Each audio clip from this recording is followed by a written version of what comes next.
مفتی صاحب آپ جو ہے وہ اس وقت جن حالات میں ہیں انہی حالات کو مد نظر رکھتے ہوئے سوال ہے، اور قبلہ شاکر صاحب سے بھی یہ سوال ہو، یہ مدافع اہل بیت کا جو ٹائٹل ہے اس کا کرائیٹیریا کیا ہے؟ ایک شخص جو حدیث خلیفتین کا انکار کر دیا، اس نے کہا کہ حدیث خلیفتین اصلا حدیث ہی ٹھیک نہیں ہے، مرزا صاحب جو ہیں انہوں نے اس حدیث کا انکار کر دیا اور آپ نے اس پہ بھرپور دفاع کیا، کہا جا رہا ہے کہ وہ بھی مدافع اہل بیت ہیں، یعنی ایک رد کرنے والا بھی مدافع اہل بیت ہے، جو اس کا اثبات کر رہا ہے وہ بھی مدافع اہل بیت ہے۔ اب مومنین جو ہیں وہ اس درمیان میں پریشان ہے کہ یہ مدافع اہل بیت کا بالآخر کرائیٹیریا ہمارے ہاں ہے کیا؟ جی بہت شکریہ آپ کا۔ میں تو اس حوالے سے اوپر کوئی کمنٹ نہیں کروں گا کہ وہ ہے یا نہیں ہے، یہ تو جب انسان تعلیمات کو بیان کرتا ہے تو لوگ خود ہی فیصلہ کر سکتے ہیں، اور اللہ تعالیٰ ان کو بھی بنائے، یہ کوئی ایسی بات نہیں ہے کہ اگر وہ ہے یا کوئی اور ہو نہیں ہونا چاہیے۔ یہ بہت بڑا لقب ہے مدافع اہل البیت، میں اس کے بھی قابل خود کو نہیں سمجھتا ہوں کہ ہم ابھی اس درجے پہ بھی نہیں، ہم تو خادمین اہل البیت علیہ السلام ہیں، ہم تو اہل البیت علیہ السلام کی تعلیمات کو آگے پہنچانا چاہتے ہیں کہ جو ہمیں معلوم ہوئی ہے تحقیق کے نتیجے میں، اگر کوئی اور ہے تو اچھی بات ہے، لیکن بات یہ ہے کہ تعلیمات ہمیں پوری لینی چاہیے، اور جو ادھوری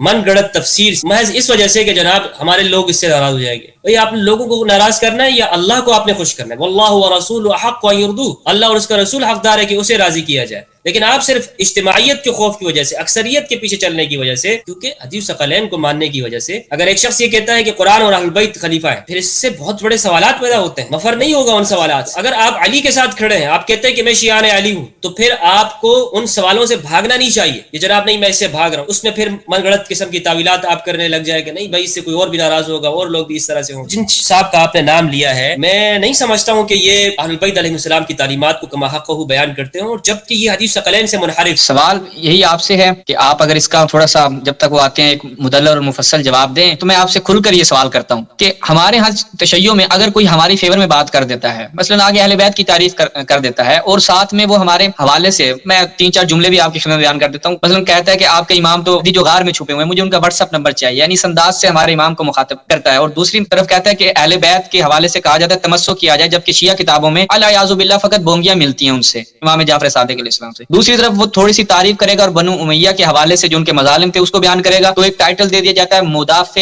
اہل بیت۔ تو اس کے بارے میں آپ کیا کہیں گے؟ کوئی کرائیٹیریا ہے یا نہیں ہے؟ دیکھیے مدافع اہل بیت تو یہ کہ جب عنوان دینے والا، لقب دینے والا جاہل ہوگا تو اس سے دقت کی توقع نہ کی جائے۔ مجھے کوئی بھی پسند آیا، میں ہوں عوام الناس میں سے، میں نے کہا جی یہ مدافع اہل بیت، یہ معیار نہیں اصلا۔ اولین بات تو مفتی صاحب نے بڑی اچھی بات کی تھی کہ ہم لوگ خدام اہل بیت ہیں، ہم لوگ اپنے آپ کو اس لقب کے لائق و قابل نہیں سمجھتے، پہلی بات۔ لیکن دوسری بات یہ، فی زمانہ اگر آپ مجھ سے پوچھتے ہیں کہ مدافع اہل بیت کسے کہا جانا چاہیے، میں وہ بات کر رہا ہوں، اور وہ بھی روایات معصومین کے مطابق، وہ لوگ جنہوں نے اہل بیت کو ان مراتب سے نیچے اتارنے کی کوشش کی، ان مقامات سے کہ جو مقامات اللہ نے عطا کیے تھے، جو مقامات اہل بیت، انزلکم من المراتب التي کیا نزلکم اللہ فیہا، ان مراتب سے اتارے، ان مراتب پہ اللہ نے ان کو رکھا ہے، اللہ نے ان کے لیے قرار دیا ہے، ان سے ان کو نازل کر دے، گرا دے۔ زبردست۔ تو جو بھی تاریخ میں یہ دیکھے، فی زمانہ بھی ہم لوگ دیکھتے ہیں کہ جو چیز مخصوص ہے اہل بیت کے لیے، اس کو لگا دے کسی اور کے ساتھ۔ مثلا میں ایک مثال دیتا ہوں، لقب صدیق، صدیق اکبر، لقب فاروق، فاروق اعظم، یہ رسول اکرم صلی اللہ علیہ وآلہ وسلم کے فرمان گرامی کے مطابق، سنن ابن ماجہ، سنن ترمذی، اہل سنت کی کتابوں کے مطابق، ہماری ڈھیروں کتابوں کے مطابق، اللہ کے رسول نے یہ لقب عطا کیا کسے؟ علی بن ابی طالب سلام اللہ علیہ۔ اب کوئی بیوقوف اٹھ کے کہے کہ نہیں میں ان کو نہیں کہتا، میں کسی اور کو کہتا ہوں، یہاں جو آ کے حقیقت کو بیان کرے گا، جیسا مفتی صاحب نے بھی کہا کہ بابا یہ لقب صدیق اکبر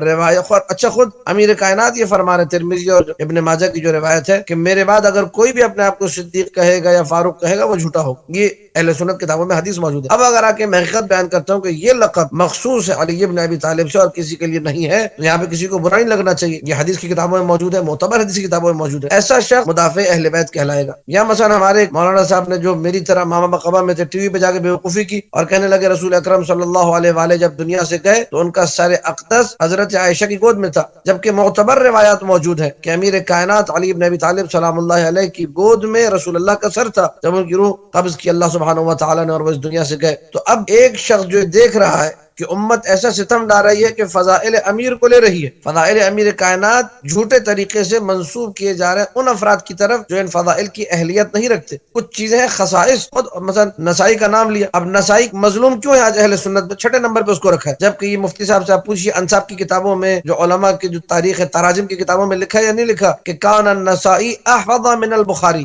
نسائی بخاری سے بڑا حافظ تھا، وہ جو بخاری سے بڑا حافظ ہے وہ 6 نمبر پر ہے، اور بخاری کو لایا گیا پہلے نمبر پہ۔ وجہ کیا ہے؟ ہے وجہ یہ ہے کہ نسائی جو ہے وہ محب اہل بیت ہے، نسائی جو ہے امیر کائنات سے پیار کرنے والا ہے، نسائی جو ہے وہ خصائص علی بن ابی طالب لکھ رہا ہے، اور ان کی شہادت بھی اسی وجہ سے ہوئی کہ شام کے لوگوں نے جب دیکھا کہ یہ فضائل معاویہ نہیں پڑھ رہے، فضائل علی بن ابی طالب پڑھ رہے ہیں، تو ان کو اتنا مارا کہ جو علیل ہو کے دنیا سے چلے گئے، شہید کر دیا گیا ان کو۔ تو مدافع اہل بیت اس کو لقب دیا جانا چاہیے جو کسی بھی مقام پر اہل بیت کے مقامات میں سے کسی بھی مقام پہ ظلم ہوتا ہوا دیکھے کہ اہل بیت سے کوئی فضیلت چھینی جا رہی ہے، ان کے فضائل میں کوئی کمی کی جا رہی ہے، وہ کھڑا ہو کے نہ بابا یہ نہ کرو، میں علی سے پیار کرنے والا ہوں، میں اولاد علی سے پیار کرنے والا ہوں، مجھ سے یہ برداشت نہیں ہوگا کہ تم اس قسم کی باتیں کرو۔ جہاں جو شخص یہ کردار ادا کرے گا اسے ہماری دعا ہے کہ اللہ مدافعین اہل بیت میں شامل کرے، اور اہل بیت کے اپنی طرف سے کہنا چاہوں گا کہ مفتی صاحب نے کہا ہم خادم ہیں، انشاءاللہ یہ بھی دفاع اہل بیت کر رہے ہیں، اور میری دعا ہے اللہ انہیں اس فہرست میں قرار دے کہ یہ مدافعین اہل بیت میں قرار پائے۔ آج ان کی گفتگو سن کے یقین جانیے مجھے بڑی اپنائیت کا احساس ہوا ہے، ایک اجنبیت کا احساس نہیں تھا، کوئی غیریت کا احساس نہیں تھا، لگ رہا تھا کوئی اپنا ہی جو ہے